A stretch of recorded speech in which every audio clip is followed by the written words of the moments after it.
கார்த்தி, விருந்தினர் பக்கத்துல கெஸ்ட் யாருன்னு சொல்லிடலாமா? சொல்லிடலாம். தமிழ் சினிமாவில் இயக்குனராகவும் கதாநாயகனாகவும் நமக்கு அறிமுகமானவர் இன்று தனது வித்தியாசமான நடிப்பின் மூலமாக பல வெற்றி படங்களில் குணச்சித்திர நடிகராக நடித்து வரும் நடிகர் சரவணன் அவர்களே இன்றைய நம் விருந்தினர். வணக்கம் சார். வணக்கம்மா. எப்படி இருக்கீங்க சார்? நல்லா இருக்கேன். Super sir. நல்லா இருக்கும் பிரதர். ஸோ தொடர்ந்து நிறைய வருடங்களை ஒரு ஆக்டரா சினிமாவில் நிறைய படங்கள் நடிச்சிங்க. இப்போ ஒரு வெப் சீரிஸ் ஒரு புதிய பரிமாணம் மூலமா திரும்ப ஒரு ரீஇன்ட்ரோ ஆயிருக்கீங்க. இந்த அனுபவம் எப்படி சார் இருக்கு? நடிப்புங்கிறதுக்கு வெப் சீரிஸோ சினிமாவோ இல்லை நாடகமோ இல்லை எதுவுமே கிடையாது. மேடை எந்த மேடையாக இருந்தாலும் சரி, நடிப்புங்கிறது எல்லாமே ஒன்று தான். எதுவுமே அதில் டிஃப்ரென்ஸ் பார்க்க முடியாது, டிஃப்ரென்ஸ் செய்ய முடியாது. இது சினிமா வேற, வெப் சீரிஸ் வேறலாம் இல்லவே இல்லை. ஏன்னா இது வெப் சீரிஸ் மாதிரி எடுக்கப்படலை. ஃபர்ஸ்ட்டு இது ஒரு சினிமா என்ன பண்ணுவாங்களோ, சினிமாவில் எவ்வளோ எஃபர்ட் போடுவாங்களோ அவ்வளோ எஃபர்ட் போட்டு எடுத்த வெப் சீரிஸ் இது. ஃபஸ்ட்டு எடுத்தோடனே அவங்க கதை சொல்லும் போதே வெப் சீரிஸ் சொல்லி தான் ஆரம்பித்தாங்க. மிக குறுகிய நாட்களில் எடுத்த வெப் சீரிஸ்னால் இதுதான் நினைக்கிறேன். எனக்கு தெரிஞ்சு இவ்வளோ சீக்கிரம் யாரும் எடுக்க முடியாது. அவ்வளோ சீக்கிரம் எடுத்த படம் 12 நாளில் எடுத்த படம் தான் இது. யாரும் நம்பவே முடியாது. இல்ல 12 டேஸ்ல டோட்டல் பிக்சரே 12 டேஸ்ல எடுத்த படம். ஆமா, அதுக்கு காரணம் அந்த டீம் தான். அந்த கோகுல் கேமராமேனு, அந்த டைரக்டர் பாலாஜி செல்வராஜ், கதை வசனம் எழுதிய அந்த சூரிய பிரதாப்னு ஒரு தம்பி, எல்லாரும் சேர்ந்து உழைச்சதுனால அதனுடைய வெளிப்பாடு தான் அது. ஆனால் பட் இந்த அளவுக்கு பூமாவும் இப்படி ஊரே பேச வச்சிருவாங்க அப்படின்றதெல்லாம் நான் எதிர்பார்க்கல. இது அன்எக்ஸ்பெக்டட். இது எல்லாமே காட் கிரேஸ் தான், கடவுள் புண்ணியத்துல அது நல்லபடியாக நடந்திருக்கு. Super sir. சார் ரொம்ப ஆச்சரியமா இருக்கு. சட்டமும் நீதியும் கிட்டத்தட்ட ஒரு 12 டேஸ்லேயே எடுத்திருக்கீங்க அப்படிங்கும்போது ஆச்சரியமா இருக்கு. ஏன்னா இப்போ ஒரே லொகேஷன்ல எடுத்தா சொல்லலாம். இது கோர்ட் ரூம் டிராமா வந்திருக்கு, வெளியில நிறைய லொகேஷன்ஸ்ல எடுத்திருக்கீங்க, போலீஸ் ஸ்டேஷன்ஸ், இந்த மாதிரி வேரியஸான லொகேஷனே 12 டேஸ்ல எடுத்திருக்கீங்கிறது ஆச்சரியமா இருக்கு. அதுவும் உங்களோட பங்களிப்பு நிச்சயமா அது ஜாஸ்தியாவே இருந்திருக்கும். ஸோ அதோட ரொம்ப ரொம்ப ஜாஸ்தியா இருந்தது. எனக்கு இந்த படத்தை ஒரு 30 நாள் டேட் கொடுத்து, இல்லை ஒரு 35 நாள் டேட் கொடுத்தா தான் இதை நடிக்க முடியும். நான் கொடுத்தா தான் நடிக்க முடியும். ஆனால் இந்த பசங்க என்ன பண்ணிட்டாங்கன்னா, காலையில் 7 மணிக்கு ஸ்டார்ட் பண்ணி நைட்டு 10 மணிக்கு முடிப்பாங்க. அந்த 10 மணி வரைக்கும் என்ன நடக்கும்னா, காலையில் 7 மணிக்கு இந்த கேமரா செட்டப்போட நான் இங்கே இருந்தால், அடுத்த செட்டப் பக்கத்தில் நடக்கும். அதில் கேமரா, இன்னொரு கேமரா அங்கே ரெடியாக இருக்கும். அங்கே வேற யூனிட், செகண்ட் யூனிட் ரெடியாக இருக்கும். அங்கே போய் நான் மட்டும்தான் அங்கே போகணும். நானும் அந்த பொண்ணும், எனக்கு அசிஸ்டன்ட் நடிச்ச நம்ரிதா, அருணான்ற கேரக்டர் பண்ணியிருப்பாங்க. அந்த பொண்ணு நல்லா அழகாக பண்ணியிருக்காங்க. ஆப்டாக அந்த ரோலுக்கு தன்னுடைய இதை பண்ணியிருக்காங்க. நாங்கள் ரெண்டு பேரும் அந்த பக்கம் ஓடுவோம், மறுபடியும் அங்கே ஓடுவோம். 3வது யூனிட் அங்கே ரெடியாக இருக்கும். முடிச்சுட்டு மத்தியானம் மேலே 4 மணிக்கு மேலே நீங்கள் அந்த கேமரா அந்த இடத்துக்கு போயிடுங்க சார்னுவாங்க. இப்படி ஓட விட்டு எடுத்த படம் தான். எனக்கு இன்டர்வலே இல்லை. எனக்கும் அந்த பொண்ணு நடுவில் நடிச்ச ஆர்டிஸ்ட் எல்லாரையும் ஓட விட்டாங்க. அந்த பசங்க அது மாதிரி அந்த பாலாஜி செல்வராஜ் வேக வேகமாக நல்லா என்ன சொல்றது, ரொம்ப எக்ஸலண்டா ஒர்க் பண்ணாரு. அதனாலதான் அது அவ்வளவு சீக்கிரம் எடுக்க முடிஞ்சது. இவ்வளவு இந்த 12 டேஸ்ல இவ்வளவு ரஷ் பண்ணி பேக்கடா எடுத்திருக்காங்க. என்னதான் நீங்க பிடிச்சி நடிச்சிருந்தாலும் ஏதாவது ஒரு இடத்துல எனக்கு ரெஸ்ட் வேணுமேப்பா அப்படின்னு நீங்க என்னைக்காவது யோசிச்சிருக்கலாம். ஸோ இந்த டைட்டிலுக்கு ஏற்ற மாதிரி சட்டமும் நீதின்ற மாதிரி உங்களோட நீதியை நீங்க டைரக்டர் கிட்ட கேட்கணும். நான் ஒவ்வொரு நாளும் 11 மணி ஆயிடுச்சுன்னா கடுப்பாயிடும். ஃபுல் கவர்டு ஷர்ட், அதுக்குள்ள ஒரு இன்னர் பனியன் ஒண்ணு, அதுக்கப்புறம் அது மேல ஒரு கோட்டு, அந்த கோட்டு மேல ஒரு அங்கி, வக்கீல், செட்டு ஃபுல்லா ஹீட்டு லைட்டு, இதுக்குள்ள நான் டயலாக் பேசணும். அது முகபாவங்களோட, அந்த சரியான பாவனைகளோட, சரி ஆக்ஷன்ஸோட பண்ணணும். ரொம்ப இரிட்டேட்டா ஆச்சுதான். ஆனா வேற வழியில பண்ணிதான் ஆகணும். நல்லா மாட்டி, அதுவும் ஏப்ரல் வெயில்ல பீச்சுக்கு ஏத்த மாதிரி, மெரினா பீச்சுக்கு ஏத்த மாதிரி அந்த பிரசிடென்சி காலேஜ்ல, அப்புறம் செட்டு பூந்தமல்லியில ஒரு செட்டு, கோர்ட்டு, அது மாதிரி நிறைய இடங்கள் ஃபாஸ்டா முடிஞ்சது. ஆச்சரியமா இருக்கு, இவ்வளவு ஃபாஸ்டா முடிஞ்ச படம் இவ்வளவு நல்ல பேர் வாங்குமா? அதுக்கு காரணம் அந்த டயலாக், அந்த கதை. இன்னொரு சுவாரஸ்யமான விஷயம், நீங்க ஒரு வெல் நோன் ஆர்டிஸ்ட் தான். பட் வெப் சீரிஸ்ல பார்க்கும்போது எல்லாருமே நிறைய பேர் புதுமுகங்களா இருந்தாங்க. ஸோ அந்த எக்ஸ்பீரியன்ஸ் எப்படி சார் இருந்தது? எனக்கு எடுக்கிறப்பே தெரியும், நான் ஒருத்தன் தான் அதுல தெரிஞ்ச முகம். அதுக்கப்புறம் யாருமே தெரிஞ்ச முகமே இல்லை. கதை எழுதி இதெல்லாம் எடுத்துலாம் எல்லாம் ஓகே. என்னை மட்டும் வச்சுக்கிட்டு எப்படிப்பா இதை வெளியே கொண்டு வர போறீங்கன்னா, அது ஓடிடி பிளாட்ஃபார்ம் சார், அது ஈஸியா ஜனங்க ரிசீவ் பண்ணிப்பாங்க அப்படின்லாம் சொன்னாங்க.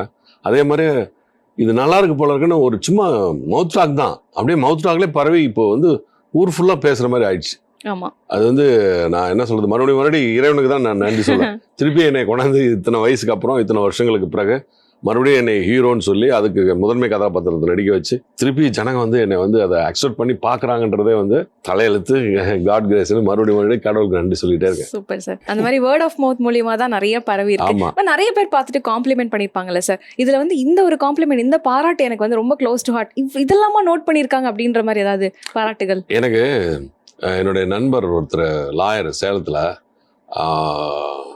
அவன் வந்து நரேன் ஒரு பையன், என்னோட சின்ன பையன், ஒரு 10 வயசு சின்ன பையன். ஆனால் என்னன்னு நான் கோர்ட்டுக்குள்ளே போய் நான் ஃபர்ஸ்ட் நாள் வாதாடுறப்போ, ஒரு பெரிய கேஸ் வாதாடுறப்போ எனக்கு மயக்கம் வர்ற மாதிரி ஒரு மூடு வந்துச்சு, மயக்கம் வந்துச்சு, நான் வந்து விழுந்துட்டேன். நான் பண்ண மாதிரியே பண்றீங்க, என் வாழ்க்கையில் நடந்த அதே மாதிரியே நீங்க பண்ணிருக்கீங்க, எப்படி எனக்கு கதை பண்ண, இது கதை எழுதுனேன் சூரிய பிரதாப்புக்கு தான் தெரியும், எனக்கு தெரியாது. இது மாதிரி நான் உன் லைஃப்ல இப்படி நடந்ததுன்னு நீ எனக்கு இது வரைக்கும் சொன்னதில்லை அப்படி சொல்லி நாங்கள் 2 பேரும் இன்ட்ராக்ட் பண்ணிட்டோம். நிறைய பேர் பாராட்டினாங்க. அதில் அந்த நரேன்னு அந்த பையன் வக்கீல் சொன்னது மட்டும் எனக்கு வந்து அப்படியே இப்பவும் இந்த 3-4 நாளாக அவன் சொன்னதே எனக்கு ஞாபகம் இருக்கு. நான் எப்படி கோர்ட்டில் கீழே விழுந்தனோ அதே மாதிரி விழுவுறீங்க, நான் அப்படியே வாய் வரவே வராது, தொண்டையிலே இருக்கும் வார்த்தைகள் வெளியே வராது, ஜட்ஜி பார்த்தா வெளியே வந்து சொல்ல முடியாது, அப்படியே கோர்ட்டு பின் ட்ராப் சைலன்ஸ்ல இருக்கும்.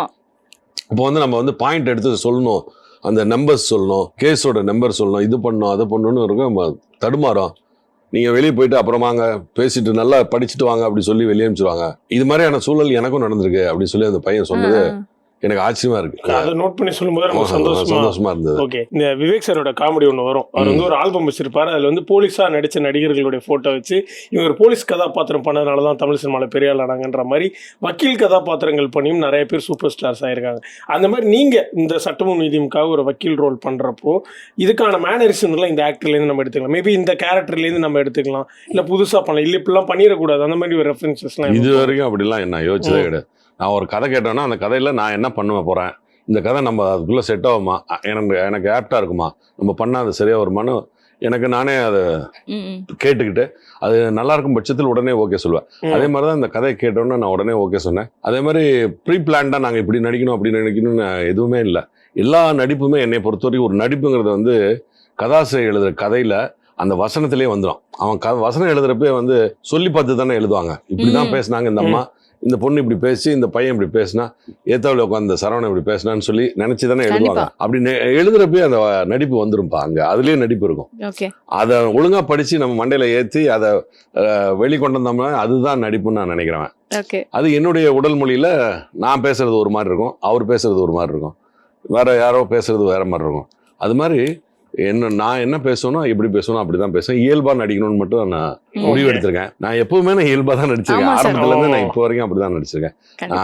அதை மாத்திக்கிறதா இல்லவே இல்லை. சில டேரக்டர் வந்து எக்ஸாஜரேட் பண்ண சொல்லுவாங்க. நான் சில படங்கள் நடிச்சிருக்கேன், ஓவர் ஆக்ட் பண்ண சொல்லுவாங்க, அது அந்த கதைக்கு தேவைப்படும். அப்படி பண்றப்ப நானும் ஓவர் ஆக்டும் பண்ணுவேன். ஆனா இதுலலாம் நான் வந்து ரொம்ப யதார்த்தமா ரொம்ப ஒரு லாயர் எப்படி இருப்பாரோ அதே அளவுகோலை மெயின்டைன் பண்ணிருக்கேன். கண்டிப்பா வேற எதுவும் காப்பி அது மாதிரி யோசிச்சு இது மாதிரி யோசிச்சுலாம் நான் பண்ணவே இல்லை. Super sir. படங்களோட ரெஃபரன்ஸ் எடுக்கல, ஆனா இப்போ லாயர் இப்படிதான் இருப்பாங்க, லாயருக்குன்னு ஒரு மேனரிசம் இருக்கும்ல சார், அதுக்கு ஏதாவது கேஸ் ஏதாவது ஸ்டடி பண்ணீங்களா? இல்லம்மா, அப்படிலாம் ஒண்ணுமே இல்லை. கொஞ்ச நாளைக்கு முன்னாடி எனக்கே ஒரு கேஸ் இருக்கு. நானே கொஞ்ச நாள் கோர்ட்ல போய் நிக்க வேண்டியதா இருக்கு. என்னோட சொத்து பிரச்சனை, ஒரு சின்ன ஒரு கான்ஃபிளிக்ட், ஒரு சின்ன ஒரு ஃப்ரெண்டுக்கு எனக்கு ஒரு மாதிரி, அது ஃப்ரெண்ட் இல்லை எதிரி ஆயிட்டான்னு வச்சுக்க, அவனுக்கு எனக்கும் ஒரு பிரச்சனை இல்லை. எனக்கு கோர்ட்ல கேஸ் போயிட்டு இருக்கு, போலீஸ் ஸ்டேஷன் போனேன். அது மாதிரி இந்த கோர்ட்ல போய் ஜட்ஜி முன்னாடி நிக்கிறதே ஒரு நீங்களாம் பார்த்துருக்கவே மாட்டீங்க. பொதுமக்கள் பெருசா ஒரு 90-80 பேர் வந்து கோர்ட் பக்கமே போக மாட்டாங்க, ஒரு 20 பேருக்கு தான் கோர்ட்டு போவாங்க 100ல. அந்த மாதிரி கோர்ட்டு போய் நான் வந்து ஜட்ஜை பார்த்து ஜட்ஜி கிட்ட நடக்கிற விஷயங்கள் எனக்கு சின்ன வயசுல இருந்தே அப்பா போலீஸுங்கிறதுனால எனக்கு கோர்ட்டு போலீஸ் ஸ்டேஷனு இதெல்லாம் கொஞ்சம் பழகி போனதுனால சற்றேறக்குறைய அங்கே என்ன நடக்கும் எப்படி பேசணும் அப்படின்ற அந்த நியதிகள்லாம் எனக்கு தெரியும். அதனால நான் ரொம்ப பக்கத்துல போய் அழகா பார்த்த மாதிரியே செய்வேன். பட் அதே சமயத்தில் வந்து இப்போ இந்த ஒரு கேரக்டருக்கு நீங்கள் சொன்னீங்க என்னதான் இயல்பாக பண்ணாலும் அந்த ஒரு மேனரிசம் ஏதாவது ஒன்று குறிப்பிட்டு பண்ணும்போது சட்டமும் நீதியும்ல நீங்கள் பண்ண இந்த மேனரிசம் எல்லாருக்கும் வந்து மைண்டில் நிற்கும். அந்த மாதிரி ஏதாவது ஒரு மேனரிசம் ஏதாவது இந்த படத்துக்காக இந்த சீரீஸ்க்காக நீங்கள் ரெடி இல்லை? அப்படிலாம் எதுவுமே பண்ணலை. அந்த கதாபாத்திரம் ஒரு பயந்த சுபாவம் இல்லை. அவன் ஒரு கேஸ் அட்டன் பண்ணி அந்த கேஸில் ஃபெயிலியர் ஆனதுனால அதில் ஒருத்தன் பையன் வந்து தற்கொலை பண்ணிக்கிறதுனால பார்த்துட்டு இனிமே நமக்கு கோர்ட்டு வேணாம் கேஸும் வேணாம், பேசாம நம்ம இந்த நோட்டரி Notary, பப்ளிக்கா உட்காந்துட்டு இந்த சைன் பண்ணி கொடுத்தா காசு வருவாங்க, அதை வாங்கிட்டு பேசாம வந்துடலான்னு சும்மா தின்னுட்டு சும்மா உட்காந்துட்டு இருக்க ஒரு லாயரு. அவரு வந்து தன் கண்ணு முன்னாடி நடந்த ஒரு தவறை தட்டி கேட்கறதுக்காக இந்த கேஸ் எடுத்து பார்க்கலாம், பையன் வேற நம்மள வெறுக்கிறான், பொண்ணும் இருக்குது, வீட்டில் யாரும் மதிக்க மாட்டாங்க, ஒரு தடவை அதை கோர்ட்டு கேஸை அடிச்சு பார்த்துருவோம் அப்படின்னு சொல்லி அவர் போய் போராட்டத்தின் போது நடந்த சம்பவங்கள்னு போயிடுது. அதனால இதுல மேனரிசம், அந்த நடிப்புக்கான மெயின்டெனன்ஸு அந்த எதுவுமே இல்லை. அது அந்த கேரக்டர் என்ன, அந்த கதாபாத்திரம் அந்த நேரத்தில் என்ன பேசும், எப்படி பேசும், அதை வந்து அவங்க எழுதி கொடுத்தாங்க, அதே மாதிரி செஞ்சுட்டேன். அதில் குறிப்பாக வந்து நான் வந்து இந்த கேரக்டர் இப்படி இருக்கணுன்றதுக்காக ஒரு உருவத்தை கொண்டு வந்ததுக்கு முன்னாடி நாங்கள் முடிவு பண்ணோம். இந்த டைரக்டரு, நான், அந்த ப்ரொடியூசரு, அந்த கதாசிரியர் எல்லாம் சேர்ந்து இப்படி ஒரு கிளாஸ் போட்டுக்கலாம், இப்படி வகுடு எடுத்து சீக்கலாம் அப்படின்னு சொல்லி ஒரு ஃபிக்ஸ் பண்ணிட்டாங்க. அந்த ஃபிக்ஸ் பண்ணிவிட்டு அதுக்கப்புறம் அந்த கண்ணாடியை எடுத்து நான் பார்க்குறது, கொஞ்சம் பயந்த மாதிரி பேசுறது, ஒரு கட்டத்துக்கு மேலே அந்த பயம் போய் ஃபுல் ஃபோர்ஸில் பேசுறது அப்படின்ற ஒரு கதை அமைப்பு அப்படி இருந்தது. அதனால அதை மெயின்டைன் பண்ணிடுறேன். அது மட்டும் தான் நான் பண்ண மேனரிசம்னு சொல்லுவேன். Super sir. இப்போ என்னதான் வந்து 12 டேஸில் எடுத்தீங்க, ரொம்ப ரஷ் பண்ணி எடுத்தீங்க, நீங்கள் ஒரு எக்ஸ்பீரியன்ஸ் ஆர்டிஸ்ட் தான், பட் இருந்தாலும் பர்டிகுலராக இந்த சீன் ரொம்ப சேலஞ்சிங்காக இருந்தது, இது நிறைய டேக்ஸ் போச்சு அப்படின்ற மாதிரி ஏதாவது ஒரு பர்டிகுலர் சீன் இருக்கா சார்? நோ, இல்லவே இல்லை. நோ, எல்லாமே எனக்கு தெரிஞ்சு நீங்கள் பாலாஜி வர வச்சு கேட்டீங்கன்னாலும் எல்லாருமே அந்த கதை ஸ்கூட்டிங்கில் எல்லாரும் சொன்னேன், எல்லாமே ஒரே டேக் தாம்மா, சட்டில் எல்லாமே ஒரே டேக். நான் வந்து காலையில் வந்தோன்னே இந்த சீன் வந்து இதுதான் பண்ண போகிறோம், இப்படி பண்ண போகிறோம், இதுதான் கோர்ட் ரூம்குள்ள இவ்வளோ பேச போகிறீங்க அப்படின்னா நான் மண்டையில் ஏற்றுனது என்னென்னா அந்த டயலாக் தான். அந்த டயலாக்ஸை வந்து மண்டையில் ஏற்றுறது ரொம்ப கஷ்டம். அதுக்கு முகபாவங்கள் கொடுக்கறது இன்னும் அது ஒவ்வொரு வார்த்தைகளுக்கும் ரொம்ப அழகாக எக்ஸ்பிரஸ் பண்ணுறது வந்து வேணும். அது மட்டும் நான் படித்து அதை பண்ணிக்கிட்டேன், அவ்வளோதான். கூட இருக்கிற வேற யாராவது ஒரு புதுமுக நடிகர்கள் ரொம்ப சொல்லுவாங்க. ஆமா, அது வந்து வேற வழியே இல்லை, இன்னேதான் ஆகணும். அவன் ஏற்றவர் இருக்கிற எதிராளி சரியா பேசலன்னா அந்த சீனே ஒர்க் அவுட் ஆகாது. அது மாதிரி நிறைய நிகழ்வுகள் நடந்துச்சு. அது வந்து யாரையாவது ஹர்ட் பண்ணிடும் நம்ம சொன்னோம்னா அது நல்லா இருக்காது. ஆனால் நிறைய பேர் டேக் வாங்குவாங்க, அதுக்கு நான் காத்திருந்தேன். அவர் பண்ற வரைக்கும் அவருக்கு நான் வந்து இல்லைங்க பயப்படாதீங்க, இப்படி பண்ணுங்கலாம் சொல்லி கொடுத்தேன். ஏற்ற மாதிரி இருக்கவங்களுக்கு, பக்கத்துல இருந்த பொண்ணுக்கு, எல்லாருக்கும் சொன்னேன். ரொம்ப பிடிச்சி நடிச்ச ஒரு சீன் சார். இந்த படமே பிடிச்ச படம்பா. நீங்க ஒரு பையன் வந்து திட்டிடுவான் கீழே, நீ எல்லாம் ஒரு அப்பா ஃபெயிலியர் லாயரு, உன்ன மாதிரி என்னால் லாயெல்லாம் என்ன படிக்க சொல்லாத, நான் வந்து வெளிநாட்டுக்கு போய் ஏதாவது ஒரு வேறு பிஸ்னஸ் பண்ணி இந்த விஷயமே நான் பண்ண மாட்டேன், உன்ன மாதிரி வாழ மாட்டேன் அப்படி சொல்லி என்னை அவமானப்படுத்துவான். அது வந்து பார்த்துட்டு நான் ஃபீல் பண்ணி நான் மொட்டை மாடி போய் நிற்பேன். மொட்டை மாடியில் படம் ஷூட்டிங் முடிஞ்சு போச்சு அன்னைக்கு. சார் ஒரே ஒரு சீன் சார்னு இந்த பெரிய சீனை சொல்கிறாங்க. டேய், இது வந்து இப்போ எதுவுமே பண்ணாமல் அந்த பொண்ணு வேறு எப்படி பேசுவோம், அந்த பொண்ணை ரெடி பண்ணுங்க முதல்லன்னு சொல்லிட்டு என் பொண்ணை ரெடி பண்ண சொல்லிட்டு நான் போய் நின்றுட்டேன். நான் நின்றுட்டு இது நடிக்கிறதெல்லாம் பார்த்தா, நடிப்பெல்லாம் பண்ணாமல் சார் ஏதாவது நமக்கு நடந்த சோகமான நிகழ்வுகள் நினைச்சு பார்த்துப்பேன். ஏதாவது அழுகிற சீன்லாம் வந்தால் அப்படிதான் நினைச்சு பார்த்துப்பேன். நான் கிளிச்சரனே போட மாட்டேன். எனக்கு யாராவது என்னை காயப்படுத்தின சம்பவங்களை நினைச்சு பார்த்துக்குவேன். அப்போ நான் எப்படிலாம் ஃபீல் பண்ணேன், எப்படி அழுதேன் அப்படின்னு நான் நினைச்சு பார்த்தேன்னா அது வந்துடும். உடனே கண்ணு கலங்கிடும். 6:15 மணிக்கு அந்த சீனை மேலே மொட்டை மாடியில் லைட் போகிறப்ப எடுத்தாங்க. ஒரே ஷாட். எல்லாரும் பார்த்துருந்தோம். அத்தனை பேர், ஒரு 30-40 பேர் இருந்தாங்க. எல்லாருமே கை தட்டினாங்க. அந்த சீன் இன்னும் எல்லாருமே மொட்டை மாடியில் அழகா பேசுனீங்க சார், இந்த குழந்தையோட பொண்ணோட அப்படின்னு சொல்லி சொன்னாங்க. அது நான் ரொம்ப கஷ்டப்பட்டுக்கவே இல்லை, நான் அது மாதிரி ஃபீல் பண்ணிக்கிட்டு நான் அவ்வளவுதான். ஓகே, அந்த ஜஸ்ட் அத ஃபீல் பண்ணி அந்த ரியாக்ட் பண்ணி அந்த இடத்துல. ஓகே, இது ஒரு டிப்ஸா கூட நாங்க எடுத்துக்கலாம் சார் அப்கமிங் ஆர்டிஸ்ட்க்கு. ஆமா, எல்லாருக்கும் அதுதான்.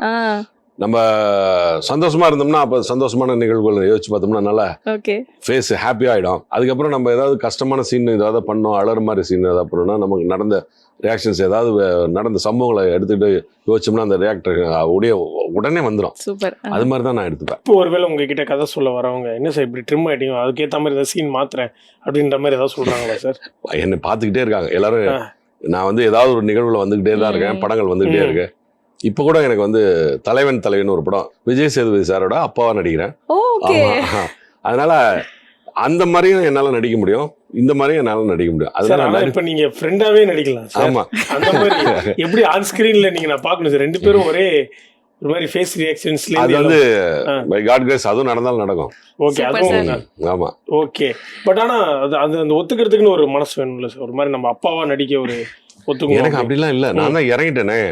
அரண்மனை படத்துல இருந்து நான் வில்லனா நடிச்சேன். அரண்மனை 1லயே நான் வில்லன் நடிச்சேன். அப்படி இருந்து வர்றேன். அரண்மனை தான் ஸ்டார்ட்னு நினைக்கிறேன், வில்லனா நினைக்கிறேன். அதுக்கப்புறம் நான் நிறைய படம் வில்லன் நடிச்சேன். பெருசா பேசப்படலையே ஒழிய ஓகே. இப்ப சுழல்ல கூட சுழல் ஆமா வில்லனா செம பயங்கரமான role. ஒரு வில்லனா ஆமா, அது வந்து அன்எக்ஸ்பெக்டடான ஆமா. வில்லனா நாங்க பார்த்தோம் சார் உங்களை. ஆமா சுழல் வந்து எல்லாரும் இப்பவும் சொல்லிட்டே இருப்பாங்க. ஆமா அது வந்து எனக்கு ரொம்ப பிடிச்ச, நான் அழகா நடிச்சேன்னு சொல்லுவேன். எஸ் ஒரு விஷயம் நான் தான் பண்ணியிருக்கேன், படம் ஓப்பனிங்கே வருவேன், நான் தான் பண்ணேன் அந்த தப்பை. ஆனால் அந்த தப்பே பண்ணாத மாதிரி நடிக்கிறது வந்து மிகப்பெரிய விஷயம். கண்டிப்பா சார். அதை வந்து எழுதின அந்த புஷ்கர் காயத்ரி மேடத்துக்கும் அவங்களுக்கும் டைரக்டருக்கும் தான் தேங்க்ஸ் சொல்லணும். Yeah. அதை டைரக்ட் பண்ண பிரம்மாக்கும் சர்ஜனுக்கும் தான் தேங்க்ஸ் சொல்லணும். அவ்வளோ அழகாக எடுத்திருப்பாங்க, நல்லா எடுத்திருப்பாங்க. ஓகே. பட் விஜய் சேதுபதி ஏதாவது தலைவன் தலைவி ஷூட்டிங்கில் நடிக்கிறப்ப சொல்லியிருக்காரு, பார்க்க அண்ணன் மாதிரி இருக்கீங்க, அப்பா ரோலில் போட்டாங்களே அப்படின்னு ஏதாவது பேசியிருக்காரு? அது மாதிரிலாம் ஒன்றும் பேசல. ஆ பட் நிறைய நானும் அவரும் பேசியிருக்கோம். எனக்கு அவர் ஒரு நல்ல பிடித்தமான ஒரு நடிகராக மாறினார். இந்த நான் அது அவரை பார்க்கறதுக்கு முன்னாடி வரைக்கும் அவர் மாதிரி வேற மாதிரி நான் நினச்சிட்டு இருந்தேன். அவர் பார்த்ததுக்கப்புறம் ரொம்ப இயல்பான ஒரு நல்ல பழகிறதுக்கு ரொம்ப ஈஸியான மனிதராக இருந்தார். என்ன மாதிரியே ஓகே. ஓகே நான் அப்படிதான் இருப்பேன், டவுன் டு எர்த்து. சும்மா பாய் போட்டு கீழே படுப்பேன், ஏசி இருந்தாலும் ஏசிலையும் படுப்போம், அந்த மாதிரி ஆள் நான். ஓகே. அதே மாதிரி தான் என்ன மாதிரி தான் இன்னும் நல்லா இருக்காரு, அழகா இருக்காரு. ஓகே. Super, sir. பேசுறதுக்கு மற்ற விஷயங்கள் எல்லாமே இயல்பான மனிதர். ஓகே. ஸோ Nice, இந்த sir. ட்ரெய்லர் பார்த்ததுக்கு அப்புறமா விஜய் சேதுபதி அவரோட கேரக்டர் வந்து பரோட்டா மாஸ்டர் கேரக்டர். ஸோ நித்யமணன் சொல்லியிருக்காங்க, நான் வந்து ஷூட்டிங்ல நிறைய பரோட்டா சாப்பிட்டேன், அது பிரேக்லயும் நிறைய சாப்பிட்டேன். ஸோ நீங்க எவ்வளவு சார் இந்த ஷூட்டிங்? எனக்கே புரோட்டா அவர் தான் சுட்டு கொடுத்தாரு. முட்டை புரோட்டா கொத்து புரோட்டா செஞ்சு கொடுத்தாரு. ஓகே விஜய் சேதுபதி அந்த அடுப்பை வந்து காலி பண்ணிட்டாரு. ஃபுல்லா என்னென்ன கத்துக்கணுமோ எல்லாத்தையும் கத்துக்கிட்டாரு. கத்துக்கிட்டு அதுக்கு முன்னாடி நிறைய தெரிஞ்சிருக்குன்னு நினைக்கிறேன். இப்போ வந்து ரொம்ப அழகா கொத்து புரோட்டா போடுறது, ஆம்லெட் போடுறது, ஆஃப் பாயில் போடுறது, யாருக்கு என்ன வேணும் கேட்டு கேட்டு போட்டு கொடுத்தாரு. ஓகே அடுப்பு சூடாவே இருக்கும், ஒரிஜினலாவே பண்ணிக்கிட்டே இருந்தோம். ஓகே. அதனால அதெல்லாம் அவர் செஞ்சார், இயல்பாவே நல்லா அழகா செஞ்சுட்டு. Okay sir. பட் இருந்தாலும் நீங்க அங்க போய் எனக்கு வந்து நவதானி அந்த மில்லட்ஸ் பரோட்டா தான் வேணும் அப்படி நீங்க அது கேட்டீங்களா sir? கேட்கல அதுல கேட்கல. ஆ, அந்த அந்த அந்த அந்த படத்துல வந்து இவ்வளவு உருவம் இருக்காது, இந்த உருவம் இல்ல. இதுக்கு முன்னாடி நான் வெயிட் இருந்தேன், அந்த உருவம் இருக்கும். ஓ அதுக்கப்புறம் தான் நான் ஸ்டார்ட் பண்ணேன். ஓகே அந்த படத்துக்கு அப்புறம் தான் நான் ஸ்டார்ட் பண்ணேன். அப்பா ரோலுக்கு வர்றதுக்காக மைதா அலோவ் பண்ணிட்டாரு, அதுக்கு அடுத்து அப்படின்றது இல்ல எனக்கு பேசிக்காக புரோட்டா சாப்பிட மாட்டேன், பெருசா புரோட்டா சாப்பிட மாட்டேன். அதுல வந்து அவரு சீன்ல சாப்பிட்டது தான் அந்த படத்துல. நான் தான் புரோட்டா மாஸ்டர், நான் வச்ச கடை தான். என் பையன் அதுக்கப்புறம் அதை கண்டினியூ பண்றாரு. கண்டினியூ பண்றாரு. அது மாதிரி தான் அது கதை. ஓகே. பட் நீங்க சொன்னீங்களா விஜய் சேதுபதி அவர் முன்னாடியே குக்கிங் தெரிஞ்சிருக்கலாம், பட் இந்த படத்துக்கு வந்தப்ப நிறைய கத்துக்கிட்டாருன்னு. நீங்க எப்படி சார் ஏதாவது சீன்? நான் பேசிக்கலி நல்ல குக்கர், நான் வந்து நல்ல வீட்டுல நல்லா சமைப்பேன். ஆ, அது காரணம் வந்து எங்க அம்மா வந்து ஸ்டாஃப் நர்ஸ். காலையில எங்க வீட்டுல 5 பசங்க, எங்க அம்மாக்கு நான் 2வது பையன். என்னை மட்டும் எழுப்புவாங்க, எழுப்பி இங்க வாடா அப்படின்ட்டு இந்த பருப்பை கடைஞ்சு கொடுறா அப்படின்னா, அதுல இருந்து இந்த அம்மியை அரைச்சு கொடுறான்னா, அந்த தேங்காய் பத்து இந்த இதெல்லாம் வச்சு கறி குழம்புக்கு அம்மி அரைக்கிறது இருந்து, எங்க அம்மா கோலம் போட்டு இருந்தா நான் போய் கோலம் போடுறதுக்கு ஹெல்ப் பண்ணல இருந்து, ஓ வாசல் தெளிச்சு விடுவேன். அது எதுக்கு ஒரு வாசல் தெளிக்கிறதுக்கு காசு, அம்மியில அரைக்கிறதுக்கு ஒரு ஓ பைசா, குழம்பு கூட்டி வைக்கிறதுக்கு, உப்புமாத்தை செய்யறதுக்கு அப்படின்னு எங்க அம்மாட்ட தனித்தனியா காசு வாங்க. ஒரு நாளைக்கு நான் ஒரு 10 ரூபா சம்பாதிப்பேன் எங்க அம்மாட்ட. வீட்லயே சம்பாதிச்சிருக்கீங்க சார். இது அப்படி தெரியாம எங்க அம்மா எனக்கு கத்து கொடுத்தாங்க. ஓகே அதனால எனக்கு வந்து வாழ்க்கையில பின்னாடி வந்து நான் வந்து மெட்ராஸ் வந்து கல்யாணம் ஆகிறதுக்கு முன்னாடி நான் வீட்டில் நடிகனான பிறகு வீட்டில் சும்மா இருக்கப்பலாம் நான் நிறைய சமைச்சேன்னா எனக்கு அது ரொம்ப பயன்பட்டுச்சு. எங்க அம்மா சொல்லிக் கொடுத்த சமையல் சூப்பர் சார். அது இப்போ வரைக்கும் நான் இப்பவும் செய்வேன், நல்லா சமையல் பண்ணுவேன். இப்போ ஏதாவது சிக்னேச்சர் டிஷ் ஏதாவது இருக்கா ஏன்னா சார்? மட்டன்ல பிச்சிருவேன், அப்படியா சார்? என்ன வேணா செய்வேன். வாவ் ஏதாவது ஒரு ரெசிபி மட்டும் சொல்லுங்க. மட்டன் பச்சை குழம்பு, பச்சை மிளகா போட்டு ஒரு குழம்பு செய்வேன். ம். அது சாப்பிட்டீங்கன்னா, அண்ணே நான் வீட்டுக்கு வரேன் எனக்கு செஞ்சு கொடுங்கன்னு சொல்லிடுவீங்க. அப்படி திருப்பி திருப்பி கேட்பீங்க, ஓகே. அந்த மாதிரி இருக்கும். அது வந்து துதோக்கோர் சொன்னா வலிச்சு நிற்கிறவாங்க. அந்த மாதிரி சார், நான் இப்பயே சொல்றேன் சார், வீட்டுக்கு போயிட்டு உங்க லொகேஷன் மட்டும் அமைச்சீங்கன்னா நான் வந்து அந்த அளவுக்கு வாங்கம்மா, எப்பனாலும் வாங்க. பட் எங்களுக்கு இந்த ஐடியா தெரியாம போச்சு சார். அம்மாக்கு ஹெல்ப் பண்ணியிருந்தா காசு கச்சிருந்துருக்கும்னா தூங்கி இருக்கவே மாட்டோம் சார். எந்திரிச்சு அழகா வீட்டு வேலையெல்லாம் பார்த்து எங்க கத்துக்கிட்டு 4 பேர்ல 5 பேர்ல நான் மட்டும் தான் எந்திரிச்சு செய்வேன். அதை யாரும் செய்ய மாட்டாங்க. ஓகே அதை நான் விரும்பி செய்வேன். அது எதுக்காகவோ நான் அப்படி செஞ்சேன். அது இப்போ வந்து எனக்கு வந்து கடைசி வரைக்கும் எனக்கு வந்து அது சார வரைக்கும் மறக்காதுல்ல. உதாரணத்துக்கு உலகத்திலே எனக்கு யாருக்குமே பிடிக்காத ஒரு உணவு உப்புமா. எல்லாரும் உப்புமா கம்பெனின்னு சொல்லுவாங்க, உதாரணத்துக்கு சொல்றாங்க கூட. ஆனா எனக்கு உப்புமா தான் உலகத்திலே பிடிச்ச உணவா இருக்கும். நான் அவ்வளோ உப்புமா வந்து ஒரு 7-8 டிசைன்ல செய்வேன், 7-8 மாதிரி வகையில செய்வேன். அதை நீங்க வந்து வேற வேற மாதிரி செய்வேன். அப்படியே அந்த உப்புமாவை சாப்பிட்டா கூட நீங்க வந்து ஆனா எனக்கு அந்த உப்புமா வேணும். ஓகே. ஆமா அதாவது மட்டன்ல கூட ஒண்ணுதான் சார் சொன்னீங்க, உப்புமால 7 பேர். ஆமா ஆமா அப்பவே தலைவர் எவ்வளவு பெரிய சம்பவக்காரன் அப்படின்றது வந்து தெரியுது. பட் நீங்க சொன்னீங்களே சார், அம்மா இந்த வேலைக்கு இந்த காசு கொடுப்பாங்கன்னு. பட் யூஸ்வலா வந்து வீட்டுல தான் மளிகை சாமான் வாங்க சொல்லி வீட்டுல காசு கொடுத்தாங்கன்னா நம்ம ஒரு கமிஷன் அடிப்போம். அந்த மாதிரி நீங்க எவ்வளவு? நான் எங்க வீட்டுக்கு எல்லாம் வாங்கி வச்சிருவாரு எங்க அப்பா. நான் எடுத்துட்டு போய் விற்பேன் காசு இல்லைன்னா. அரிசி இது நல்லா இருக்கே சார். ஆமா, காசு இல்லைன்னா என்ன பண்ணுவோம், யாருக்கும் தெரியாம அந்த அரிசியை எடுத்து ஒரு பை நிறைய போட்டு 5 கிலோ 3 கிலோ கொண்டு போய் கொடுத்துட்டு காசு எடுத்துட்டு போயிடுவேன். Okay. எனக்கு என்னன்னா கடையில இருந்து வாங்குவாங்க, அந்த கடைக்கு இவரே திருப்பி கொடுத்துருவாருன்னு நினைக்கிறேன். எனக்காவது மாட்டிருக்கீங்களா சார் அந்த மாதிரி? மாட்டதே இல்ல, இது வரைக்கும் திருடி மாட்டதே இல்ல. இப்ப நான் எங்க அப்பா இல்ல, இப்ப ஓகே. செத்துட்டாரு, அதனால சொல்றேன்.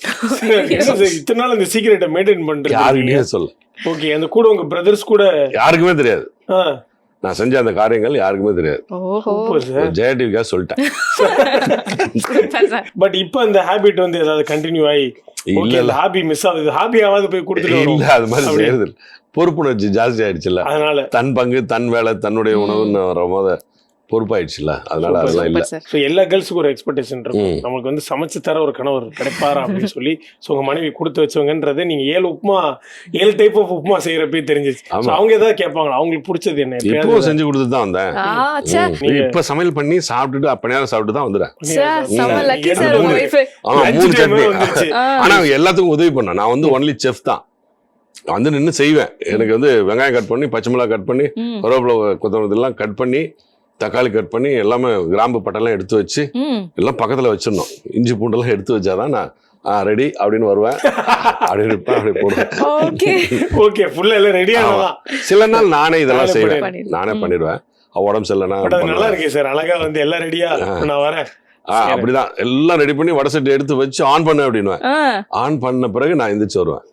ஓகே. ஓகே சூப்பரா இருக்கு சார். இந்த ஆமா. ஆர்மி கமாண்டர் மாதிரி உங்களுக்கு இந்த எல்லாம் ஆக்டர் set சரவணனை பண்ணிட்டீங்களா? தாண்டி செஃப் சரவணனா இன்னைக்கு ஆமா. வந்து நாங்க ஜெயா டிவி நேயர்கள் சார்பாக எல்லாத்துக்குமே சொல்லியிருக்கோம். சூப்பரான சார், விஷயம் இப்ப சார். இந்த நிறைய பேர் இந்த குக்கிங் யூடியூப் சேனல் ஆரம்பிச்சு என்னென்னமோ பண்றாங்க. பட் நீங்க எல்லாம் பண்ணீங்கன்னா கலக்கலாகும் போலயே சார். அதெல்லாம் டைமே இல்லப்பா. டைமே இல்ல, வேணான்னு விட்டீங்க. ம். Okay sir. பட் இன்னைக்காவது உங்க ரெசிபி எல்லாம் ஷேர் பண்ணி அவங்க அதை வீட்டுல பண்ணி உங்ககிட்ட கால் பண்ணி தேங்க்ஸ் என்ன காப்பாத்தினதுக்கு அப்படின்னு சொல்லியிருக்காங்களா ஆமா, சார்? நிறைய டைம்ல ம். ஆமா, நீங்க எப்படி செய்வீங்க, என்ன இதுல இருந்து ஆரம்பிக்கணும், ம். என்ன ஊத்திட்டேன் அப்படின்னு ஆரம்பிச்சு போன் நான் நடிச்சிட்டு இருப்பேன். அப்போ வந்து எனக்கு ரோலுக்கு நடுவுல அதுக்கிட்ட வந்து போன் பண்ணி சொல்லிட்டு நீங்க போய் நடிங்க அப்படின்னு வேற வழியே இல்லாம சொல்லிதான் இருக்கேன். ஓகே அது மாதிரி இது பட்டு இது அதுக்கப்புறம் போடு, இது அதுக்கப்புறம் போடு, இதுக்கப்புறம் அதை பண்ணு அப்படின்னு சொல்லி ஆஹா.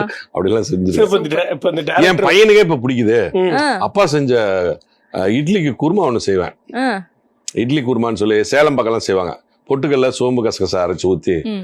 ஒரு மாதிரி திக்கா இருக்கும் கிரேவி. அது வந்து அல்டிமேட்டாக இருக்கும் நான் செஞ்சா. அதுவும் சாப்பிட்டீங்கன்னா எனக்கு அந்த குருமா தான் வேணும்னு கேட்பீங்க. இட்லி தோசைக்கு ரொம்ப நல்லா இருக்கும். ஆ. என் பையன் அப்பா விட்டு அதை செய்ய சொல்லுமான்றான். நேற்று முதல் நாளே சொல்லிடுவான், நாளைக்கு எனக்கு அப்பா செய்கிற அந்த இட்லி குருமா வேணும்னுவான். ஓ. ஒரு 2 நாளைக்கு முன்னாடி ஒரு உப்புமா செஞ்சிருந்தேன். அதை சாப்பிட்டு ஸ்கூல்லேருந்து வந்தோன்னே அவன் கேட்குறான், அந்த உப்புமா இருக்கா அப்படின்றான். அதே மாதிரி நான் செஞ்சு தரேன்டா அப்படின்னேன். காலையில் செஞ்சு இல்லை அது இருக்கா. ஓ. அவன் 4 மணிக்கு வந்து கேட்டு அது கொஞ்சம் இருந்தது, அதை எடுத்து சூடு பண்ணி கொடுத்தேன், சாப்பிட்டான். வாவ், உப்புமா செய்யற விதத்துல செஞ்சா எல்லாத்துக்குமே பிடிக்கும் ஆமா. போலயே. சார் ஃபார் எக்ஸாம்பிள் இப்போ வந்து இப்போ அஜித் சார்லாம் வந்து பிரியாணி செஞ்சு கொடுத்து பெரிய நியூஸாக வந்து வெளில வரும். ஸோ அவர் வந்து செட்டுக்கே செஞ்சு கொடுத்துருக்காரு, அதுக்காகவே நம்ம படம் கமிட் பண்ணலாம்லாம் நிறைய பேர் யோசிப்பாங்க. அது மாதிரி நீங்கள் ஏதாவது செஞ்சு கொடுத்துருக்கீங்களா சார்? நான் நிறைய செஞ்சு கொடுத்துருக்கேன். நான் வந்து ஷூட்டிங் போகிறப்போ, நான் ஹீரோவாக இருந்தப்போ சரி, நான் வந்து சொந்த படம் எடுத்தப்போ நான் ஏற்காடு ஷூட்டிங் பண்ணுவேன். எல்லாரும் காலையில் சிக்கன், மத்தியானம் மட்டன் அப்படி போட்டு இருந்தேன். அப்பா சாமி மட்டன் சிக்கனே வேணாங்க, எங்களுக்கு நார்மல் வெஜிடேரியன் குழம்பு வச்சு கொடுங்க அப்படின்லாம் கெஞ்சுற அளவுக்குலாம் பண்ணிட்டேன். ஃபுல்லாக நல்லா வயர் ஆமா. ரெப்பிட்டீங்க செம்மையா. என் ப்ரொடக்ஷன்னா அப்படி இருக்கும்னு சொல்லி செஞ்சேன். நான் அப்படிலாம் செஞ்சேன். அது பக்கத்துல இருந்து நானே வேற செஞ்சு கொடுப்பேன். சரி, தலைவன் தலைவி படத்துல அந்த கேரக்டர் பத்தி சொல்லுங்க. எந்த மாதிரியான ஒரு அப்பா? 2 பேருக்கு இடையில மாட்டிட்டு முழிக்கிற ஒரு அப்பா, மனைவி கிட்டையும் மருமகள்கிட்டையும் மாட்டிட்டு முழிக்கிற ஒரு அப்பா. அதனால நான் வந்து அது என்ன சொல்றது, என்ன பண்றதுன்னு தெரியாம பல நேரங்களில் முழிக்கிற மாதிரியான ஒரு கேரக்டர். இவளுக்கு சப்போர்ட் பண்றதா, நம்ம மருமகளுக்கு சப்போர்ட் பண்றதா, மகனுக்கு சப்போர்ட் பண்றதா அப்படின்னு போயிட்டே இருக்கும் கதை. அது வந்து காதல் குசும்புகள், காதல் குறும்புகள் நிறைந்த ஒரு காதலியோட அப்புறம் அவங்க காதலியே கணவன் மனைவியான பிறகு நடக்கிற சம்பவங்கள் தான் அந்த படம். அதனால அதை சார்ந்த விஷயமா தான் இருக்கும். நாங்கெல்லாம் வந்து சும்மா எக்ஸ்ட்ரா பில்லர்ஸ் மாதிரி இருப்போம், அவ்வளோதான். அது மெயின் வந்து பில்டிங் வந்து விஜய் சேதுபதியும் நித்யா மேனன் தான். சார் இந்த ட்ரெய்லரில் பார்த்தோம் சார். ட்ரெய்லர் வந்து நித்யா மேனனுக்கும் விஜய் சேதுபதி அவர்களுக்கும் இந்த கியூட் சண்டைகள்லாம் நடக்கிற காட்சிகள்லாம் பார்த்தோம், பயங்கர சூப்பராக இருந்துச்சு. அது மாதிரி உங்கள் ரியல் லைஃபோட அது ஏதாவது கனெக்ட் ஆச்சா சார்? எங்கேயாவது ஏதாவது ஒரு சீன்? நிறைய கனெக்ட் ஆச்சு. நான் டேரக்டர்டே சொல்லியிருக்கேன். ஒரு சீன் இருக்கும், திடீர்னு எந்திரிச்சு நடுராத்திரியில் சண்டை வரும், நித்யாமணன் எடுத்துட்டு வீட்டுக்கு போயிடுவாங்க, பையன் தூக்கிட்டு வீட்டுக்கு போயிடுவாங்க. நான் படம் பார்த்துட்டே இருக்கும்போது நிறுத்திட்டு நான் அழ ஆரம்பிச்சிட்டேன். இது வந்து என்னோட மருமகளுக்கும் மகனுக்கு தான் நடக்கிற சீன் நான் பார்த்துட்டு இருக்கேன். நான் வந்து என்ன சார் டேரக்டர், என்ன சார் ஃபீல் பண்ணுறீங்க அப்படின்னா, ஆமாம் சார், இது பொண்ணுங்களுக்கு இது மாதிரி நேரங்காலமே தெரியாது சண்டை போடுறதுக்கு. இவளை போய் திருப்பி கூட்டிகிட்டு வரதுக்கு போய் அதுக்கப்புறம் ஒரு திருப்பி எப்போ வந்து இந்த சண்டை எப்போ முடிஞ்சு அது ஒரு 10 நாள் ஆகிடும். இப்படி அந்த சண்டை முடிஞ்சு மூஞ்ச தூக்கி திருப்பி அப்பா இது கண் தண்ணி வந்துச்சு எனக்கு. என் லைஃப்லேயும் அந்த மாதிரி நடந்துச்சு. ஒரு நாள் நைட்டில் நான் வந்து தெரியாதனமா அடிச்சிட்டேன், என் ஒய்ஃபை அடிச்சிட்டேன். அவள் என்ன பண்ணிட்டா, டக்குன்னு குழந்தைய தூக்கிட்டு போயிட்டா. போனதுக்கப்புறம் நான் கதை சாத்திட்டு படுத்துட்டேன். எனக்கு அது என்ன நடந்ததுன்னு தெரியாது. அதுக்கப்புறம் வந்த பிறகு தான் தெரியும், அவள் இப்படி ஸ்ட்ரீட்டு கிராஸ் பண்ணுறப்போ ஒரு 6-7 நாய் வந்து அவளை சுற்றி குறைக்குது. இந்த பக்கம் ஒரு பைய, இந்த பக்கம் ஒரு சூட்கேஸு, பையன் கையில் அப்படி சொல்லி போயிருக்கா. நாய் குலைச்சிருக்கு. அதுக்கு ஏற்ற ஒரு வீட்டுக்காரர் பார்த்து அவர் வந்து பிச்சை எடுத்து எல்லா நாயும் துரத்திட்டு வாமான்னு சொல்லி பக்கத்து வீட்டுக்காரர், என்னோட எதிர் வீட்டுக்காரர், அவர் வந்து ஏசியை போட்டு அந்த ரூமில் வச்சு படுங்க, நம்ம காலையில் சரவணன்ட்ட பேசிக்கிறேன்னு சொல்லிட்டு அவர் தாங்க வச்சார். அவர் 2 நாள் வெளியே சொல்லாமல் ஏற்ற மாதிரி நான் என்ன பார்த்துட்டே இருந்திருக்கா. எங்கேயோ போயிட்டான்னு சொல்லிட்டு நான் இங்கே தரேன், அங்கே தர்றேன், இங்கே தர்றேன், ஃபோன் பண்ணுறேன். ஆஃப் ஆயிடுச்சு. 3 நாள் கழிச்சு தான் என்கிட்ட ஃபோனே ஆன் பண்ணுறா. அப்போ நான் வந்து ஃபீல் பண்ணது இந்த படத்துலையும் இருக்கும். விஜய் சேது அது மாதிரி ரொம்ப ஃபீல் பண்ணி கஷ்டப்பட்டு, ஆஹா எனக்கே இப்படி இருக்கே. இப்போ இருக்க யங்கர்ஸுக்கும் சின்ன பசங்களுக்குலாம் இதை பார்த்தா, கல்யாணம் பண்ண புதுசில் வந்து பார்க்குறவங்களுக்கு, கல்யாணம் ஆகி ஒரு 10 வருஷத்துக்குள்ள பார்க்குறவங்களுக்கு, 5 வருஷத்துல பார்க்குறவங்க அப்படியே ரொம்ப கனெக்ட் ஆகிடும் படம். அது மாதிரி ரொம்ப அழகா வந்திருக்கு இந்த படம். ஸோ பேக் டு சட்டமும் நீதியும். இதுல வந்து நிறைய இடத்துல மாசான சீன்ஸ் நான் ஃபீல் பண்ணது என்னன்னா, அந்த பேக்ரவுண்ட் ஸ்கோர் மியூசிக் வந்து உங்களை வேற மாதிரி காமிச்சிருக்கு சார். ஆமா, விபின் வந்து கலக்கிட்டான். அந்த பையன் வந்து மியூசிக் போடுறதுக்கு முன்னாடி நான் ஒரு டைரக்டர் வந்து ஒரு எக்ஸாம்பிளுக்கு இப்படி ஒரு மியூசிக் வச்சுக்க போறான்னு சொல்லி போட்டு எனக்கு டப்பிங்ல காமிப்பாங்க. தம்பி இதை விட நல்லா கொஞ்சம் பண்ணிடுங்கப்பா, இது மாதிரி பண்ணிடுங்கப்பா, இது மாதிரியாவது பண்ணிடுங்கப்பான்னு நான் கெஞ்சிக்கிட்டே இருந்தேன். அவன் அதெல்லாம் விட தாண்டி பண்ணிட்டான். ஒரு பேக்ரவுண்ட் ஸ்கோர் ஒன்று கொடுத்து இவன் யாரோன்னு ஒரு பாட்டை போட்டு கலக்கிட்டான். படம் வந்து அப்படி தூக்கிட்டு வந்ததுக்கு காரணம் அந்த music director. Super sir. So நீங்கள் ஒரு எக்ஸ்பீரியன்ஸ்ட் ஆர்டிஸ்ட், டிரெக்டரா, நீங்கள் உங்களோட சஜஷன்ஸ் ஏதாவது இந்த வெப் சீரிஸ்க்கு அங்கங்கே எங்காவது கொடுத்தீங்களா சார்? நான் டயலாக் வர்றப்பையும் சீன்ஸ் இப்படி இருந்தால் நல்லா இருக்கும்பா, இப்படி இருக்குன்னு சொல்லியிருக்கேன். அது கரெக்ட் சார், நீங்கள் சொல்றது கரெக்ட்னு உடனே பாலாஜி கரெக்ட்னு சொல்லி உடனே மாற்றிப்பார். அது மாதிரி ஒரு தன்மையான இயக்குனர். சின்ன பையன் தான், ஒரு 27-28 வயசு தான் இருக்கும் அந்த பையனுக்கு. ரொம்ப நல்லா ஃபாஸ்ட்டாக இவ்வளோ அளவுக்கு எடுத்து இப்படி கட் பண்ணி காமிச்சோன்னா நான் மிரண்டேன் உண்மையிலே. நான் அதை எடுக்கிறப்ப கூட பரவாயில்ல நல்லா எடுக்கிறாங்கன்னு தோணுச்சு. ஆனால் கட் பண்ணி எடிட் பண்ணி மியூசிக் பண்ணி காமிச்சோன்னா மிரண்டேன் நான். ஏய் இந்த பசங்களை நம்ம அண்டர் எஸ்டிமேட் பண்ணிட்டோம்டா, இவனை இவ்வளோ ஃபாஸ்ட்டாக எடுப்பாருன்னு எனக்கு தெரியல, இது எடுத்து முடிப்பாங்கன்னு நான் நினச்சேன். அவ்வளோதான். சொன்ன நாட்களில் 10 நாள் கேட்குறீங்களே, இது எப்படிப்பா 10 நாளில் முடிக்க முடியும்? எனக்கு என்னோட டேட்டை 10 நாள் தான் கேட்டாங்க, அப்புறம் 12 நாள் யூஸ் பண்ணாங்க, அவ்வளோதான். அது எப்படிப்பா முடிக்க முடியும்னு நினச்சேன். அதே மாதிரி முடிச்சாங்க.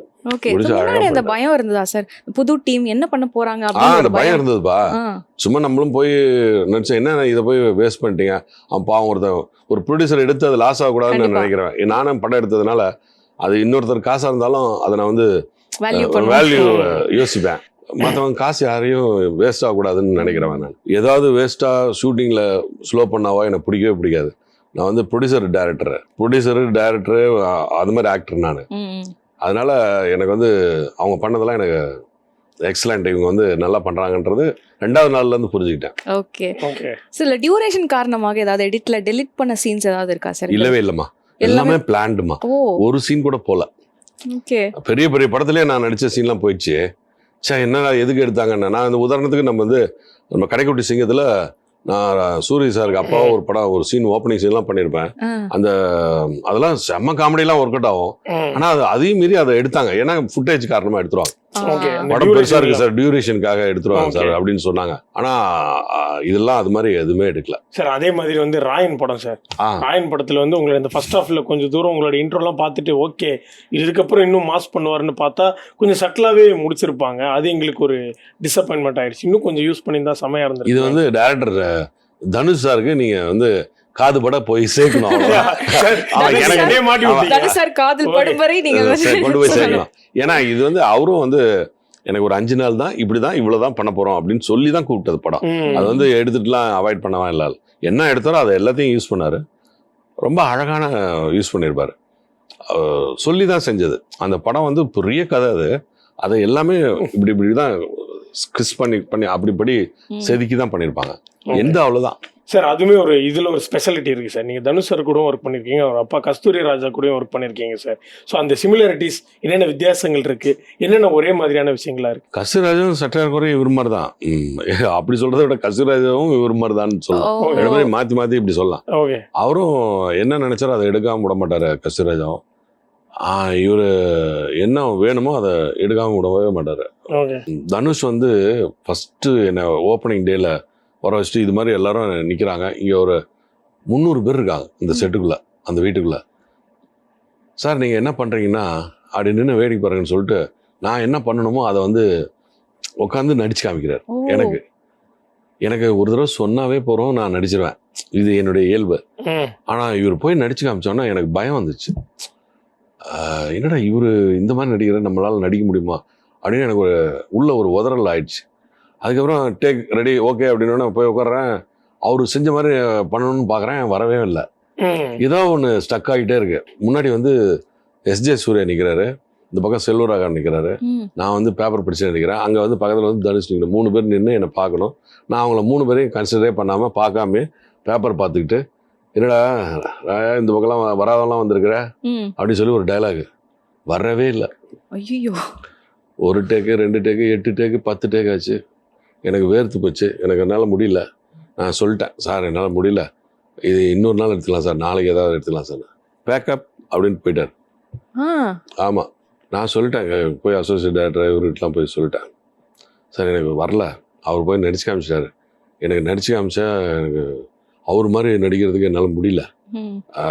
எனக்கு ஒரு நாள் டைம் கொடுங்க, நான் நாளைக்கு வந்து நடிக்கிறேன்னு சொல்லிட்டு வந்து அடுத்த நாள் காலையில் போய் ஃபஸ்ட்டு ஷாட்டு அதை எடுத்துடலாமா அப்படின்னா, சார் ரெடி சார்னு சொல்லிட்டு அப்புறமேட்டு நான் கொஞ்சம் சரி என்ன நானே சரி பண்ணிக்கிட்டு அதுக்கப்புறம் நடிச்சது தான் அந்த சீனை.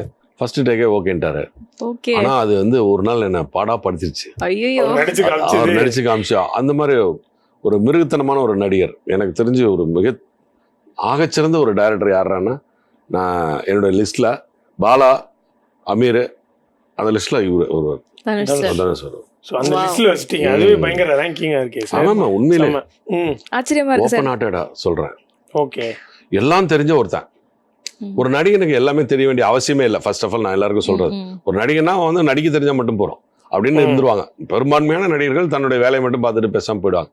ஆனா இவருக்கு வந்து எல்லாமே தெரியும். எழுத தெரியும், வசனம் எழுத தெரியும், கதை எழுத தெரியும், பாட்டு எழுத தெரியும், ஸ்கிரீன் பிளே பண்ண தெரியும், யோசிக்க தெரியும், ஷார்ட் வைக்க தெரியும். அதில் லைட் நல்லா இல்லை, இந்த பக்கம் லைட்டு கொஞ்சம் இன்னும் கொஞ்சம் நல்லா இருக்கணும், எனக்கு வேணும் அப்படின்னு கேட்க தெரியும். அதுக்கப்புறம் மியூசிக் பாட தெரியுது, எல்லாமே தெரியுது. விட்டா எல்லா வேலையும் செஞ்சுருவாரு. தீராஜுக்கு அப்புறம் எல்லா வேலையும் சிங்கிள் மேனா பார்த்து கூட அவர் செய்யலாம். அவருக்கு எல்லாமே தெரியும், அதனால சொல்றேன். நிச்சயமா சார், நான் ஆச்சரியமா இருக்கேன். ஏன்னா பருத்தி வீரன்ல எல்லாம் அந்த ஒரு பெரிய சிங்கிள் ஷாட் டைலாகே அசால்ட்டா முடிச்சவர் நீங்க. பட் இங்க வந்து ஒரு டைலாகுக்கே தடுமாறுனீங்க. நான் ஓப்பன் ஸ்டேட்மெண்ட் நான் இங்க சொல்றேனே, பயந்துட்டேன். நான் உண்மையிலே பயந்துட்டு என்னால முடியலன்னு சொல்லிட்டேன். பேக்கப்பும் சொல்லிட்டாரு. அடுத்த நாள் காலையில வந்து தான் சரி பண்ண. எனக்கு சரியாகல. எனக்கு ஒரு உள்ள ஒரு இது மாதிரி செய்ய முடியுமான்னு ஒரு சின்னதாக ஒரு வந்துருச்சு. அது அப்படியே சஸ்டெயின் ஆயிடுச்சு, அப்படியே மெயின்டைன் ஆகி என்னால் நடிக்கவே முடியல. அப்புறம் அடுத்த நாள் சமாளிச்சு அதை சரி பண்ணேன். சார், உங்களுடைய ஃபிலிமோகிராஃபியில் நீங்கள் நடிச்ச ஏதாவது ஒரு கதாபாத்திரம் இது வந்து மக்கள் மனசுல இன்னி வரைக்கும் இருக்கு, எங்க போனாலும் இந்த டயலாக் பேசி காட்ட சொல்றாங்க அப்படின்ற மாதிரி ஏதாவது ஒரு கதாபாத்திரம் இருக்கா? சித்தப்பு தான். இப்போ ஏண்டா மோனே எல்லாத்தையும் நீ பண்ணதெல்லாம் பண்ணிட்டு உணர்ந்து மூஞ்சி வச்சுட்டு இருக்கேடான்னு சொல்லி என் பையனை சொல்றதாகட்டும். அந்த டீ கடையில் சொல்ற மாதிரி டீ கடையில் பேசுற, டேய் அவ்வளோ நல்லா நீ அப்படி சொல்லு, டேய் அம்மா சித்தப்பாக்கு ஒரு மாமாவுக்கு ஒரு டீயா போடுறா அப்படின்ட்டு அந்த சீக்வன்ஸு நிறைய அந்த படத்துல எல்லாமே. அது இன்னைக்கு வரைக்கும் 17 வருஷமா ஓடிட்டே இருக்கேன். அப்ப நீ ஓனர் இல்லையா? ஆமா, அப்படின்னு சொல்லிட்டு நிறைய இருக்கு சார். இப்போ இதுக்கப்புறம் உங்களோட டைரக்ஷன்ல படங்கள் நாங்க எதிர்பார்க்கலாமா? நான் பண்ண போறேன், எழுதிக்கிட்டே இருக்கேன், எழுதி வச்சுட்டே இருக்கேன். நான் யாரோ நல்ல ஹீரோ கிடைப்பாங்கன்னா உடனே போலான்னு பிளான்ல இருக்கேன். Super sir. இருக்கேன். நீங்களே அதை நடிக்கலாம்ல சார்? இருக்கேன், நானும் இருக்கேன். அதுல ஒரு ஹீரோ இருக்காரு, நான் டைரக்ட் பண்ண போறேன். வாவ், என்ன மாதிரி ஒரு ஜானர் கதை சார்? லவ் த்ரில்லர் ஒன்னு பண்ண போறேன். எடுத்து லவ் த்ரில்லர். வாவ், அந்த ஹீரோ யாரு? ஆக்ஷன் த்ரில்லர் கொடுக்கலாமா சார்? இல்ல, இன்னும் ட்ரை பண்ணிட்டே இருக்கேன், இன்னும் ஃபிக்ஸ் ஆகல. Super sir. சார், நீங்க வந்து சினிமாவுக்கு வரதுக்கு முன்னாடி இந்த ஒரு கனவோட ஆரம்பிச்சிருப்பீங்க சார், இங்க நான் போய் எண்ட் ஆகணும், இந்த கோல் நோக்கி போகணும்னு. ஸோ இன்னைக்கு அந்த கோல் நோக்கி பயணம் ஆயிட்டு இருக்கீங்களா சார்? என்ன நினைச்சு வந்தீங்க? ஹீரோ ஆகணும்னு நினைச்சுதான் வந்தேன். நடுவில் இந்த டாக்டர் கேரக்டர், வில்ல கேரக்டர், சின்ன கேரக்டர் அதெல்லாம் இல்லை. ஹீரோ ஆகணும்னு நினைச்சேன், ஹீரோ ஆயிட்டேன். அதனால எனக்கு எப்பயோ ஃபுல்ஃபில் ஆயிடுச்சு. சூப்பர். அதை தாண்டி வர எல்லாம் போனஸ். எல்லாமே போனஸ். இது எல்லாமே போனஸ். இறைவன் அருளால நடக்கிற நிகழ்வுகள். இது எதுவுமே நான் எதிர்பார்க்கல. Super sir. So as an ஆக்டரா அடுத்த அப்கமிங் ப்ராஜெக்ட்ஸ் என்னென்ன சார் வந்து? நான் இப்போ வந்து தி ஒன்னு ஒரு படம் பண்ணிட்டு இருக்கேன். அது வந்து ஒரு ஆடு வளர்க்கிற ஒரு 55 வயசுக்கு மேல உள்ள ஒரு ஆளு, அவனுக்கு ஒரு பெண் குழந்தை. அவன் ஒரு மலையடிவாரத்தில் ஒரு பட்டி வச்சிருக்கான். என்னை தாண்டி ஒரு 5 கிலோமீட்டர் போனால் இன்னொருத்தன் பட்டி வச்சிருக்கான், அவன் என் பங்காளி. இந்த பக்கம் போனால் ஒரு 3 கிலோமீட்டர்ல இன்னொருத்தன் வச்சிருக்கான், அவன் என் சொந்தக்காரன். எப்படி ஒரு ஆடு மேய்க்கிற, ஆடை பட்டி வச்சு வாழ்ந்துட்டு இருக்க மலையடிவார ஒரு மனிதனை பற்றிய ஒரு கதை. கோயம்புத்தூர் ஸ்லாங்கு இது வரைக்கும் நான் பேசல. ஃபர்ஸ்ட் டைம் கோயம்புத்தூர் ஸ்லாங் பேசியிருக்கேன். இன்டீரியர் கோயம்புத்தூர் ஸ்லாங் பேசியிருக்கேன். அதுக்கு ஒரு கெட்டப் வச்சிருக்கேன். அந்த கெட்டப் இது வரைக்கும் நான் பண்ணதே இல்லை. அந்த படம் வரப்போகுது. அதான் அடுத்த ப்ராஜெக்ட். எனக்கு அதை நான் பெருசாக எதிர்பார்க்குறேன். நடிப்புல பெரிய பேர் வரும் அப்படின்னு நான் நினைச்சிட்டு இருக்கேன். நான் இப்பதான் டப்பிங் பண்ணேன், இன்னும் கண்ணிலே இருக்கு. என்னடா என்னால் டப்பிங்கே பேசவே முடியல. ஒரு யூடியூப் சேனல், கோயம்புத்தூர்ல இருக்க ஒரு யூடியூப் சேனல் வந்து ஒரு ஆளை கூட்டிட்டு வந்து பக்கத்துல சேர் போட்டு உட்கார வச்சுக்கிட்டு நான் பேசுற வசனத்தை அவர் சரி பண்ணி கொடுத்தா நான் சரி பண்ணணும். இவர் எப்படி சொல்றாரோ அதே மாதிரி நான் சொல்லணும். அப்படி என்னை பேச வச்சாங்க. எனக்கு அது மாதிரி பேச நான் அப்படி என்னால் பேச முடியல. ஒரு கோயம்புத்தூர் ஸ்லாங்கில் ஒருத்தனை பேச வச்சு டப் பண்ணி அது என்ன வேணுமோ அதை நீ வந்து ஃபுல்லா அந்த ஆளுக்கு சொல்லி கொடுத்துரு. எனக்கு சொல்லாத, உனக்கு என்னெல்லாம் டைரக்டர்கிட்ட சொன்னது நான், உனக்கு என்னென்னலாம் பேச வைக்கணும் என்ன அப்படின்னு தோணுதோ அது எல்லாத்தையும் இந்த கோயம்புத்தூர் ஸ்லாங் பண்றவன உட்கார வச்சு டப் பண்ணிக்கோ. என் முகத்துல என் வாய்ஸ்ல நீ டப் பண்ணிக்கோ. அது அப்புறம் எனக்கு போட்டுக்காமி அதுல என்ன இருக்கோ அதை நான் அப்படியே பேசி கொடுத்துட்றேன். ரீப்ரொடியூஸ் பண்றேன்னு சொன்னேன். அது மாதிரி ரீப்ரொடியூஸ் பண்ணிட்டு வந்திருக்கேன். என்னால முடியவே இல்லை அந்த ஸ்லாங் பேச. நான் சேலம் பாஷை, இது எல்லாரும் பேசுற மாதிரி ஒரு நார்மலான இயல்பான நார்மல் தமிழ் தான் நான் பேசுவேன். நான் ஸ்லாங் பேச மாட்டேன். நம்ம மதுரை ஸ்லாங்கோ, சேலம் ஸ்லாங்கோ, இல்ல கோயம்புத்தூர் ஸ்லாங்கோ எனக்கு வராது. திருநெல்வேலி ஸ்லாங்கோ அப்படிலாம் வராது. ஆனா நான் வந்து இது சேலஞ்சிங்கான ஒரு விஷயம். நான் ரொம்ப எக்ஸைட்டடா இருக்கேன் சார். ஏன்னா நானும் கோயம்புத்தூர் தான். அப்படியா? Okay okay. ரொம்ப அழகா கோயம்புத்தூரோட நீங்க வந்து ஏனுங்க போங்க வாங்க அதெல்லாம் மேட்டர் இல்ல. இன்டீரியர் இந்த மலையடிவாரத்துல இருக்க ஒரு கோயம்புத்தூர்ல இருக்க ஊரு ஆடு மேய்க்கிறவரோட வில்லேஜோட ஒரு ஆளோட ஸ்லாங். அது ரொம்ப கஷ்டப்பட்டேன். அது வந்து எனக்கு நான் பட்ட கஷ்டம் ஆடியன்ஸ்க்கு தெரியும், கை தட்டுவாங்க. அப்படி இருக்கு சார். நாங்க ரொம்ப எதிர்பார்க்கிறோம் சார். கண்டிப்பா சூப்பர் சார். நீங்க சட்டமும் நீதியும் எந்த அளவுக்கு மக்கள் மனதில் இடம்பெற்று ஹிட் ஆயிருக்கோ அதே மாதிரி உங்களுடைய அடுத்தடுத்து வரக்கூடிய அப்கமிங் ப்ராஜெக்ட்ஸ் எல்லாமே சூப்பர் டூப்பர் ஹிட் ஆகணும்னு சொல்லி ஜெயா டிவி டீம் சார்பாக வாழ்த்துக்கள் தெரிவிச்சு. நன்றிப்பா. இதுவரை பார்த்துட்டு இருந்த எல்லாருக்கும் நன்றி. தேங்க்யூ.